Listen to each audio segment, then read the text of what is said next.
the mindset with the guys was good today? Well, I think it was. It was a tough day yesterday for both teams, and it ended up being a great college baseball game, and we kept thinking we had an opportunity to win it late, but we never came up with a big hit. Our guys on the mound did a nice job of giving us an opportunity. Oklahoma had scored double-digit runs in that Virginia Super Regional, so that was a big concern for us. And our pitchers did a nice job, but we didn't push enough runs across. Ray, what are your first impressions of Arizona State? Well, first impressions are they're very, very good. Certainly, Clemson had a really good day today. I thought Harmon gave them a tremendous start, put them in position. They got out of a couple of jams. Frederick, the bases loaded deal, and you got to do those things if you're going to beat a great team like Arizona State. Facing them tomorrow for us probably got them a little bit mad, so we'll have to get a great game out of Dyson. How was his move to first? Because they're a team that loves to run. How does he do holding runners, that kind of thing? Well, you're talking about Harmon? No, Dyson. Well, Dyson, typically that's been one of his downfalls in his career. He hasn't held runners well, but certainly the second half of the season he has. That's been a concerted effort on his part and Coach Calvi's to limit the running game. So he's done a much better job. The key would be keeping him off base. That's the way you start with that deal, and he'll have to give us a good start. Do you think playing in a bigger park, maybe also the fly balls don't tend to carry as well? Well, who knows? Arizona State has not hit a ton of home runs. I think we have more home runs than they do by 20 or so. But they're very good. They pitch, they play defense, they steal a bunch of bases. They're the #1 national seed for a reason, 50-plus wins. So they've got all the weapons to be successful. We'll have to do what Clemson did today. We'll have to play a very, very good game and get a quality start. Each time you were here the 3 years in a row, you bounced back after an opening loss very well. Do you think that this group has that same kind of mindset? Did you see that in them today? I think so. It's been a team that I've said many times, don't get too carried away with themselves and don't get too upset with themselves either, which is a good trait to have. Being a very good baseball player and a good team is a short memory situation, and these guys have been able to do that. So hopefully we'll bounce back tomorrow. Was there anything consistent with those late inning at bats that you didn't like that you might have talked to guys about today? No, I think we had some pretty good late inning at bats. We ended up squaring up a couple balls, and we ended up taking a couple of walks. We just never came up with that ball that got in the alley or got down the line. Brady hit that ball right at Wren.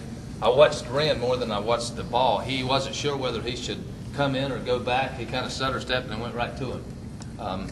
That's part of it. And then the Merrifield pop out to third, and Morales ended the game there. They didn't get the swings off that they certainly would want to. But it's not an easy game. You don't just go up there and get a hit when you want to, and that's part of it. What do you know about, I think it's Kelly starting for Arizona State? Well, I don't know that much about him. He has a good arm. He struck out some guys, giving up less hits than innings pitched. He's hit a few guys, too. So, the early scouting report is put as many lefties as you can in there, but he's won 10 games in college baseball. That's pretty good. Ray, do you go and start making contingencies for third pitcher when you could possibly bring back Cooper at this point? Well, I'm not thinking that far ahead. I know that he can't pitch tomorrow, so from that standpoint, he's out. But what we'll do is we'll play with a lifeline, and there's no tomorrow now. So we'll do whatever we can to try to win the game, which we did last night. I mean, we kept thinking we could get in a position to win that game, and we did. We just didn't win it. What does Sam do when he's on? What's Sam do well? He throws hard, and he when he's got his A game going, he's going to be low to mid 90s pretty consistently, which makes his breaking ball better, makes his changeup better. When he's throwing in the upper 80s and low 90s, he's vulnerable a little bit. So his last bullpen before we left, Coach Calvi thought it was as good as he's had in a while. So I guess that might have been here, but he's got to have a good game, no doubt about it. Ray, when you sounds back, is he 100%? He says he is. I mean, he says he feels good, and that's all you can go on. Ray, when you first talked to Mark about using more relievers and spotting them in, did you think you would turn into Tony La Russa?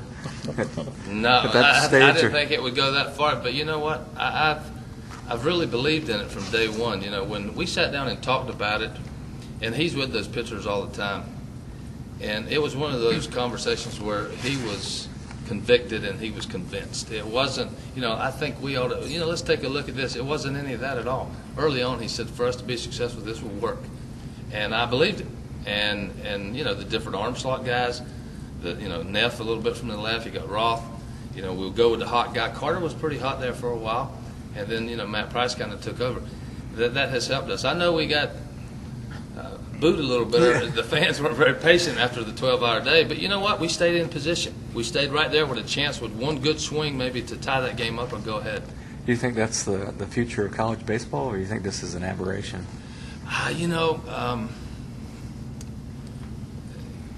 If you look at the game, back in the old days, the guys just stayed out there. And now, in the big leagues, a quality start is it down to 4 innings yet? I mean, it's 5 or 6 innings. And then you go to your hold guys, your setup guys, your closers, and you got your situational lefties. When I was out here, I even got a text from Dan Plesac that I'm good for 1 inning and face a couple lefties. I mean, it's kind of the mindset, really, in baseball. I don't know if you have enough guys in college baseball to do it, but I think there are some teams starting to match up a little bit. And do you see that you'll end up recruiting kids? You can be a long guy. You could be a situational guy. I don't think there's any doubt about it that, from a right-handed guy and a left-handed guy, you don't have to see a guy throwing 89, 90 with a good slider to say we like him. Guys like Mata and Taylor, a lefty that can get a breaking ball in there. So what if he's throwing 83 or 84? There's a place for him now. And maybe years past, you might have passed on recruiting that guy. I don't think so anymore. There's a place in the game for him.